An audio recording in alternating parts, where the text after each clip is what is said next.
लेकिन आश्चर्य ये कि इस ग्रंथ का जो प्रारंभ है वो प्रारंभ धृतराष्ट्र उवाच के साथ है।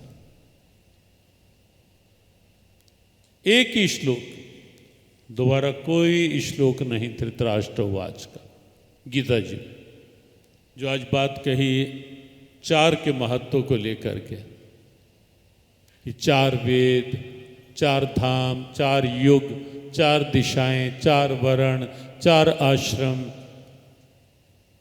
और ऐसी कई चीजें आज बताई गई, चार पुरुषार्थ ऋषियों के, और ऐसे ही भगवद गीता में चार उवाच, और पहला उवाच धृतराष्ट्र उवाच।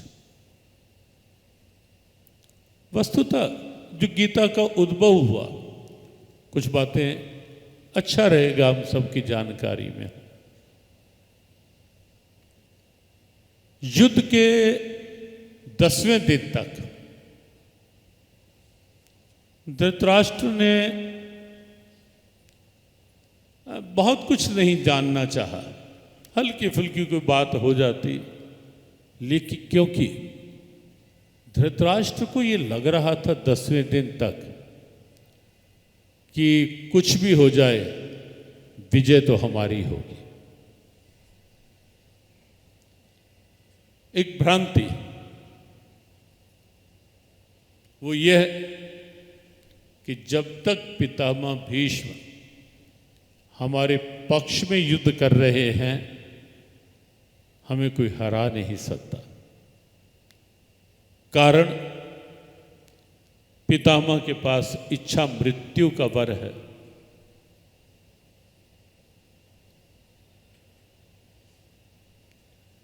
जब तक वो नहीं चाहेंगे तब तक कोई उन्हें मार नहीं सकता,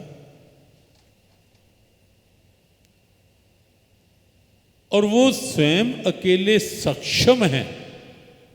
कई बार होता है ना, कोई मैच होते हैं तो कोई एक खिलाड़ी इतना होता है सक्षम कि पूरे मैच की तस्वीर बदल देता है।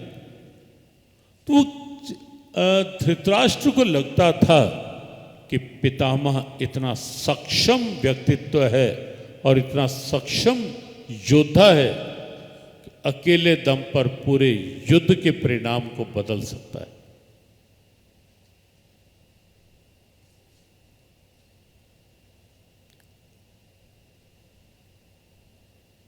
और इसीलिए धृतराष्ट्र निश्चिंत था कि पितामह हैं तो हार नहीं सकते। लेकिन युद्ध के 10वें दिन जब संजय भागते भागते आया और आकर के कहा, राजन, पितामह, बस इतना ही कहा तो धृतराष्ट्र ने चौंक कर पूछा, संजय, क्या पितामह चले गए? उनकी इच्छा मृत्यु के वर का क्या हुआ संजय?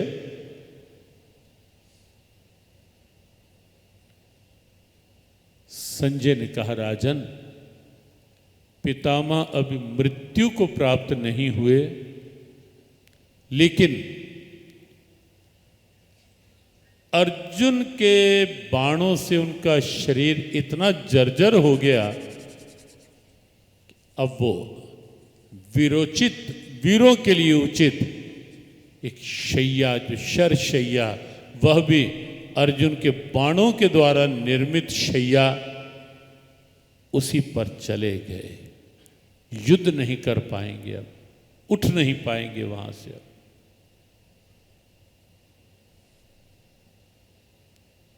और तब जो धृतराष्ट्र के मन में एक चिंता व्याप्त हुई, और वह चिंता धृतराष्ट्र की भगवद गीता के प्रथम श्लोक के रूप में सामने आती है, जो धृतराष्ट्र ने संजय से प्रश्न किया। वो गीता जी का पहला श्लोक है, धृतराष्ट्र उवाच का।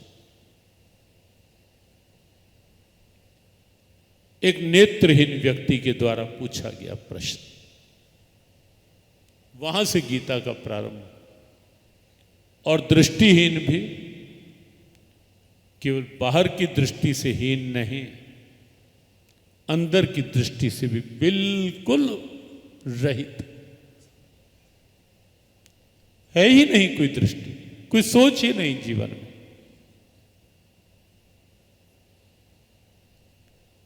सोच होती, इतना होने पर अधिकतर कौरवों के समाप्त हो जाने पर, पूरे कुरुकुल को के संहार के कगार तक पहुंच जाने पर भी धृतराष्ट्र की सोच वही की वही सामने आती है। और धृतराष्ट्र ने कहा, संजय,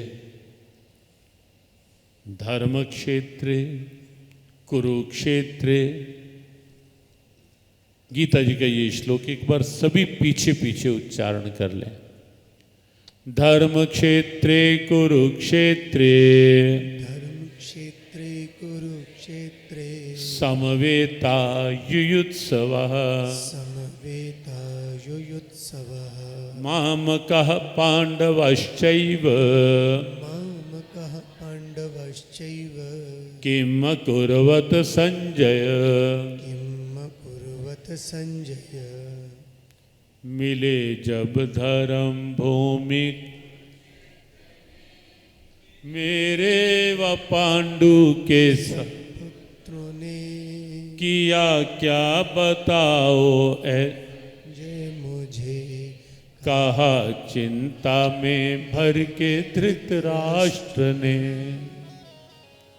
धृतराष्ट्र ने कहा, संजय, कुरुक्षेत्र की धर्म भूमि में युद्ध की इच्छा से एकत्रित मेरे और पांडु के पुत्रों ने क्या किया। माम कह पांडवश्चय, ये सोच है धृतराष्ट्र। यहां दो तीन संकेत बड़े व्यवहारिक और बहुत प्रेरणा लेने जैसे। एक संकेत तो ये कि एक ऐसे पात्र के श्लोक के साथ गीता का प्रारंभ है जो दृष्टि रहित है। और सच में भगवत गीता एक ऐसा ग्रंथ है जो बंद आंखों को खोलता है। बिल्कुल आई ओपनिंग, आंखें खोलने वाला ग्रंथ।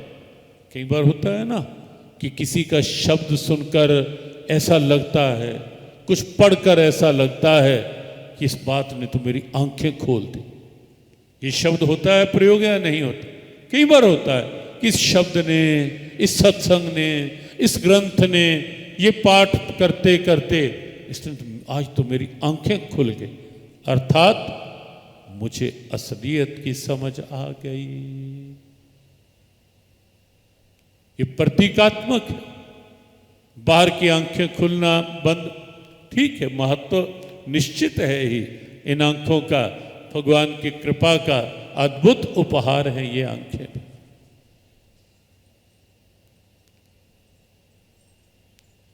लेकिन भगवत गीता ने एक और आंख का वर्णन किया है।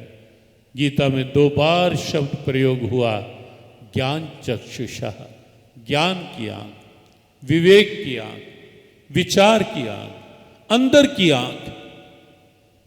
और गीता वह आंख खोलने का ग्रंथ है।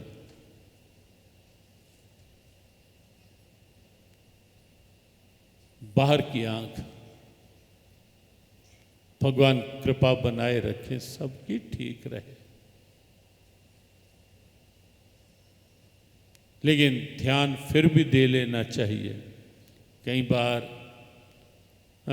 कोई लेयर, कोई जाला, कोई मोतियाबिंद जैसा कुछ ऐसा आ जाता है और धुंधलका दिखने लगता है, तो बाहर के डॉक्टर ऑपरेट करके वो लेयर, वो आवरण, वो मोतियाबिंद की जो लेयर वो हटा देते, फिर ठीक दिखने लगता है।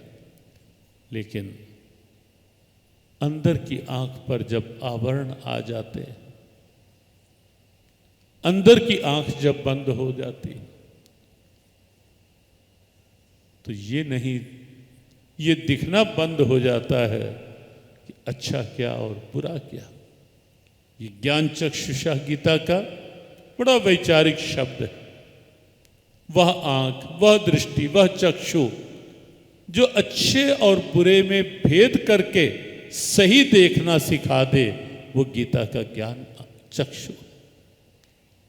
कि ये करने योग्य है, ये नहीं करने योग्य। मनुष्य हूं, ये रास्ता चलने योग्य है, ये नहीं।